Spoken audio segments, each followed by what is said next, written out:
Hesseldun, and welcome to Broad Appeal, where we feature inspirational women who are writing and living by their own rules. Today, we are interviewing Bobbi Wegner, and Bobbi is a longtime Milton resident and clinical psychologist. She practices integrative psychotherapy and behavioral medicine with a focus on the impact of stress on children, parents, and families. Welcome, Bobbi. Thank you for having me, Melissa. I'm so excited to be here. I'm super excited to be here with you today.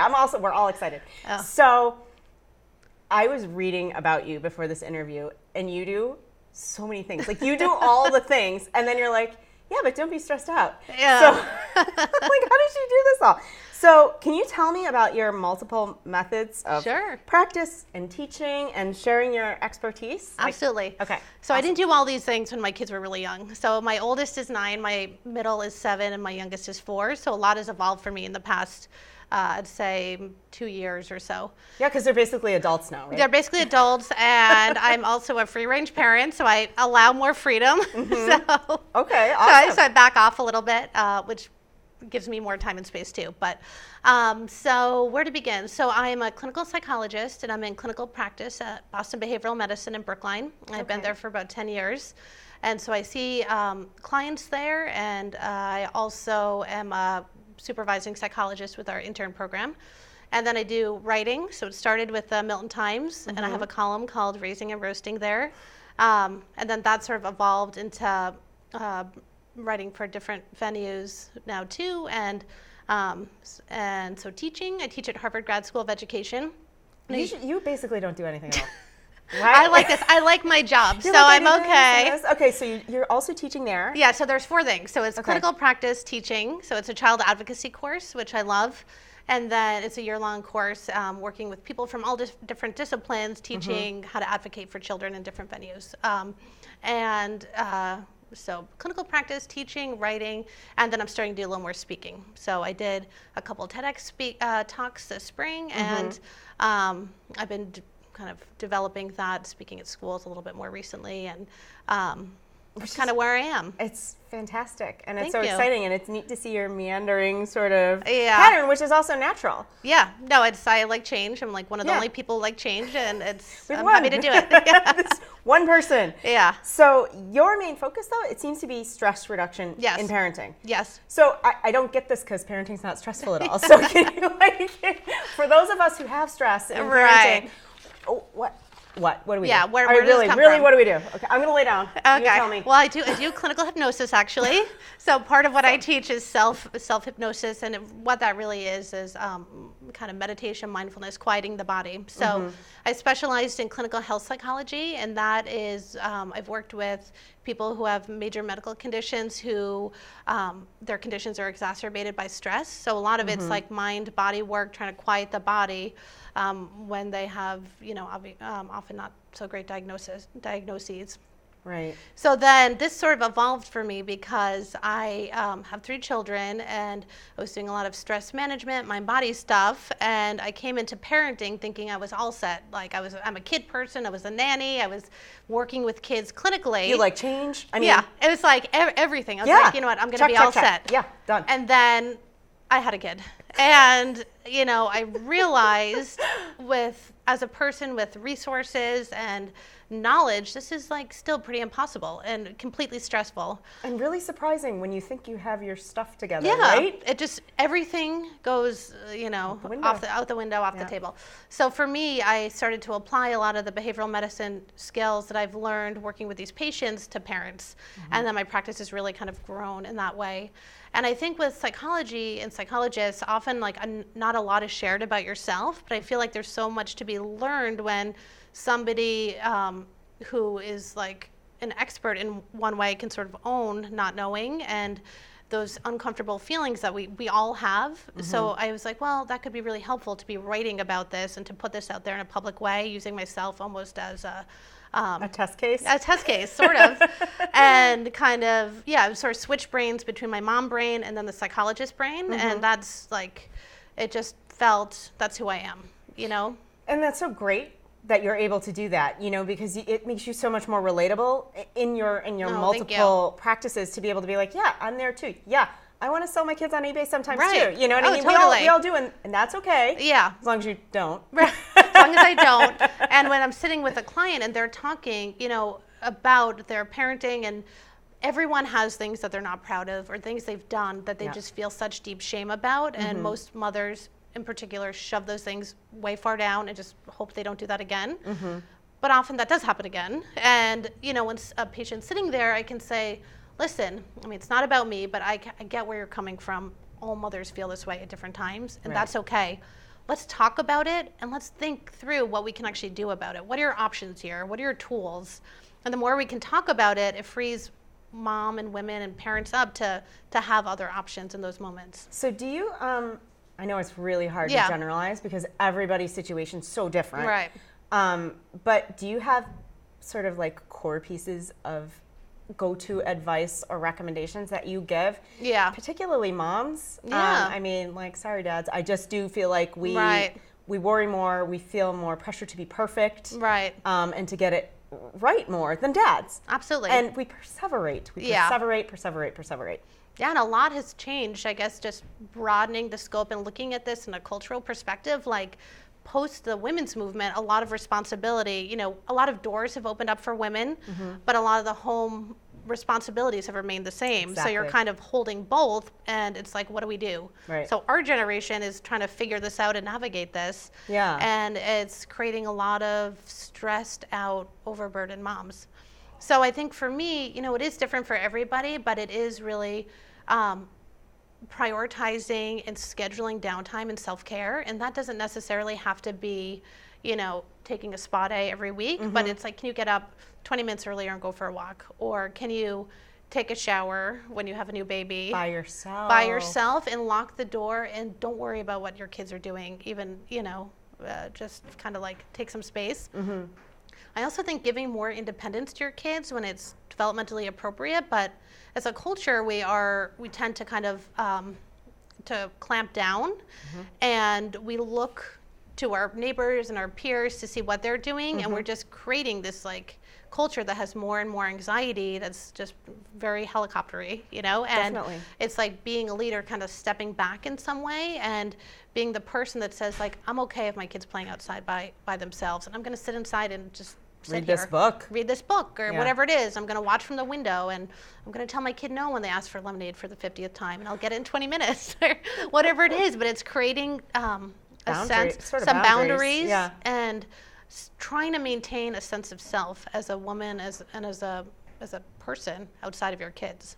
Right. I think that's solid advice. And I love how you said it doesn't necessarily mean going to the spa for a whole day. It doesn't have to be that extreme. It doesn't have to be this big deal. It can be as little as, no, mommy's reading her book. Mommy's reading her book for 10 minutes. And people think of that as being selfish, or might feel like, feel guilty about it. Am I there for my kids? Am I being responsive? But you're actually modeling good self-care and appropriate boundaries and downtime and all these other things that really don't get enough attention in my mind. Yeah. It's like, all right, well, if you're going to sit there and read a book for 15 minutes, you're showing your kid that's something that's important. Whatever we do, if we're running after our kids and giving all of ourselves to all of our kids all of the time, you're teaching your kid to do that too. Right.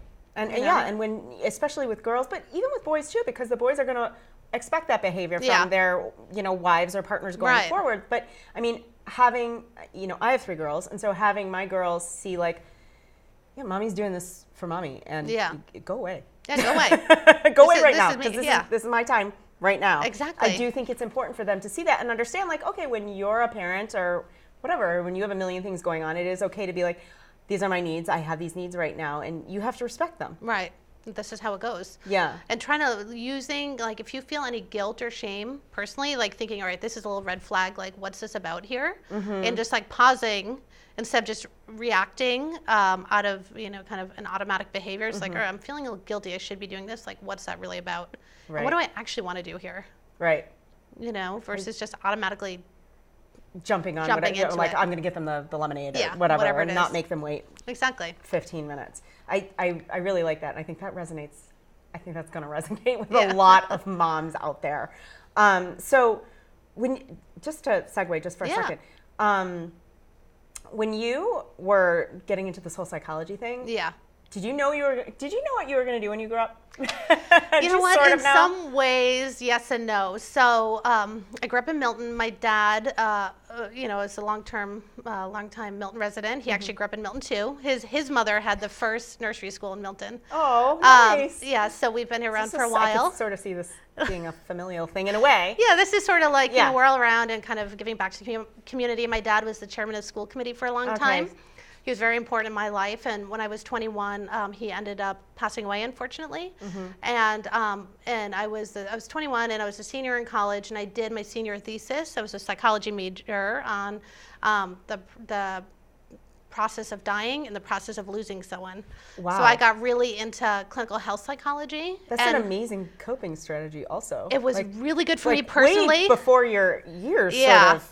That's pretty You know what? I That's think incredible. through the parenting stuff, through that, I feel like the way I sort of experience the world is how do I experience it? And, if you can kind of give voice to it, it allows others to connect with it too. And I'm okay kind of like putting myself out there a little bit.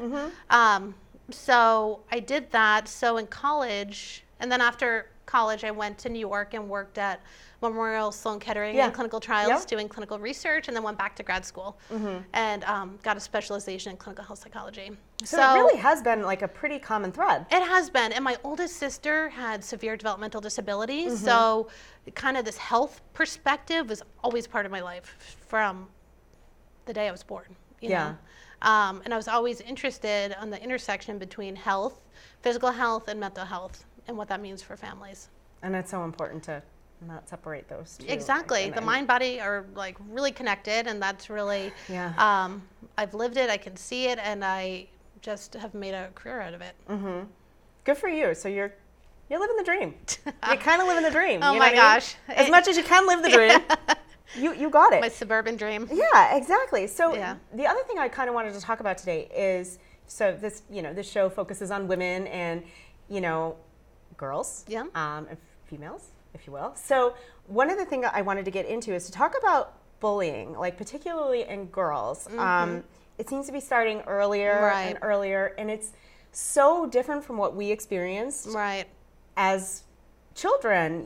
We have social media and phones and all different methods of flying under the radar with this behavior, So do you have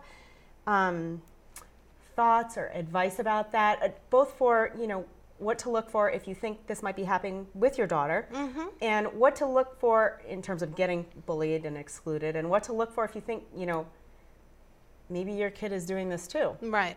So what do you do about this?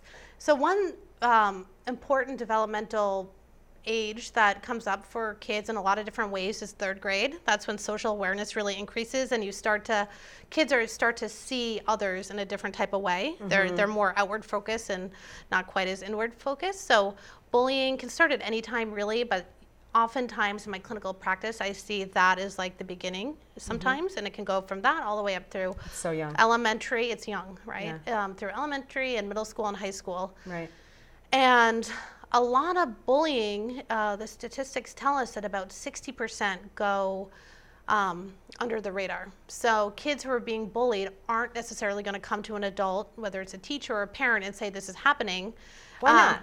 I think oftentimes kids report feeling like that they could be retaliated against in some way, or it's just going to make it worse. And part of it is, although the social awareness is increasing, they really don't know that behavior is not normal or not healthy because they're still young and they're trying to navigate all this, as they go. Yeah, they literally have no reference point. Yeah, they have no reference point. So it's like your job as a mom or as a parent is really to be on the lookout.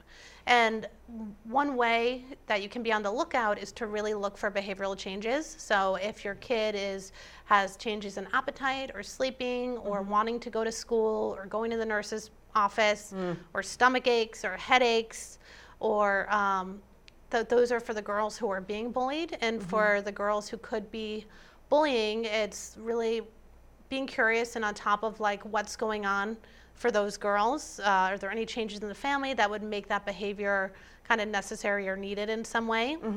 Or even things that are like more subtle. So, your daughter might not necessarily be leaving mean notes in another kid's locker, but they could be bringing, 3 best friend necklaces to the sleepover where there's 5 kids or 4 kids. Right. And so it's this sort of subtle exclusion. It's for girls, it's often not the physical bullying.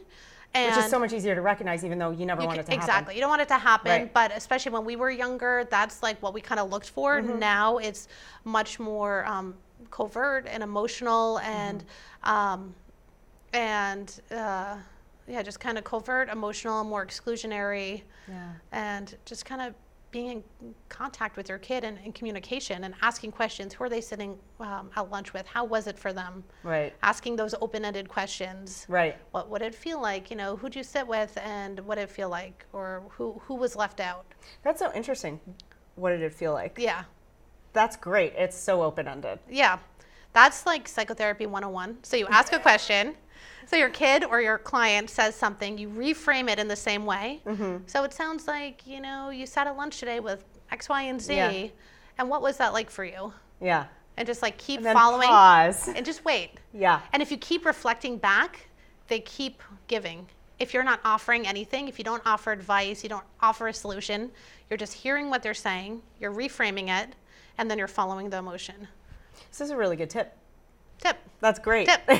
Like, you hear what they say, you sort of almost like reframe, rephrase. Yeah, it's mirroring. So it Mirroring. seems like it would be really obvious or it'd be really noticeable and be like, why are you doing that? But it's not. People Yeah. just end up feeling heard. Right. So if you go to a couples therapy, that's just one exercise. You just say back what the other person says because it makes that person feel understood and heard. And you might not be hearing it right. They might say, no, that's not what. Right, it's an opportunity, almost like triage. Yeah, exactly. Yeah. So there's might say, oh, no, that's not what I said or that's not what happened. Yeah. Yeah. Because there's I a like lot it. of assumptions we make that we bring to parenting. Yeah, I mean, our own experiences, our friends' experiences, Exactly. how we view our children, and maybe it's not 100% Accurate. Yeah, temperament differences. Yeah. You know, so Yeah. I'm a very classic 5th kid temperament. I have a very classic firstborn, you know, so we just have to kind It's of. amazing, isn't it? How it follows suit, how really predictable it can be. I know, I agree. Yeah. So I have to work hard to make sure I'm not imposing my own kind of 5th kid mentality on my firstborn. I got to be honest, son. I'm a firstborn. I'm kind of jealous of your 5th kid mentality. I wish I had that. Oh my gosh. I don't know. It has its downsides. My I'm sure it husband does. will tell you. She's just too chill. She's just too chill. I don't know what to do. Oh my gosh. So the other thing I wanted to talk about Yeah. is you are writing an interesting and fun sounding book. I cannot wait to get this book. Can you tell us more about it? Sure. So I'm writing a book right now that's written like a child's storybook. You might have heard of a popular one called Go the Something to Sleep. And it's written in a similar type vein. So it's a quick reference short book where there are little vignettes, real things that have happened to either me or my friends or mom clients that I have. And it'll have like a little visual picture, and then above it will be a thought bubble of like, so for example, when my son was like 3, I was looking for friends. We had moved to Milton. I still kind of hadn't found my group yet. Yeah. And this mom came over, and I was really excited. I was feeling like hopeful, and then within minutes, my kid bites the girl hard, and it was completely awkward. There's the end of all that. And I was like, oh God. So my thought was, I just want to bite him back and be like, don't ever do this again. And that would be the little picture. And Yeah. then underneath it would be, well, what's actually happening for the kid in this moment, and put it into a child development frame. Right. And then underneath it would be like a quick one-liner that you could actually say in that moment. Instead of biting your kid? Instead of biting your kid. So that's not your advice? No, that's not my advice. So it's called How to Not Raise a Word I Can't Say on TV. How to Not Raise another word for donkey. Which makes it, I definitely want this book. So thank you. I'll let you know when it's ready. Can't wait. But it's psychologically sensitive responses to unfortunately common kid situations. Right, and also fun to read. It's fun. It's quick. You don't have to read a whole book. It's just like, Right. oh God, this happened. What do I do in this moment? And my kid's not a bad kid. He's just going through whatever developmental Right, thing. phase. Yeah. Where, we all know the biting phase is pretty Yeah, it common, happens. and, it does It happen. is what it is. And Yeah. when you have a firstborn, you don't realize that. You know, for your first kid. You're like, there's something wrong with my kid. He bit Something's wrong with my kid. Yeah. I'm a bad parent. It always comes back to, what am I doing wrong? He's being a bad guy. Something's wrong with my parenting style. And then it just snowballs from there. Yeah. Versus being like, oops, that happened. How can I kind of get through this moment, understand it, empathize, teach, and move on? Right. I love that. I love the developmental information, like the small piece of developmental information. Okay, well, this is what's happening right now, which, I mean, most of us as parents, we don't get that sort of 101, not that subtle. Right. No way, not on that level. It's like, you know, sleep advice, feeding advice, and there you go. Yeah. Good luck. And all these recommendations, like you know, especially when you have your first kid, you go to your pediatrician, they're citing the American Academy of Pediatrics, whatever the norm is then, which often changes in a year or 2 years. It's amazing how much it changes. It changes a lot. From kid to kid. So a lot of it's really about following your intuition and feeling secure enough in that. Yeah. And putting everything in a developmental context and be like, this is normal, this is okay.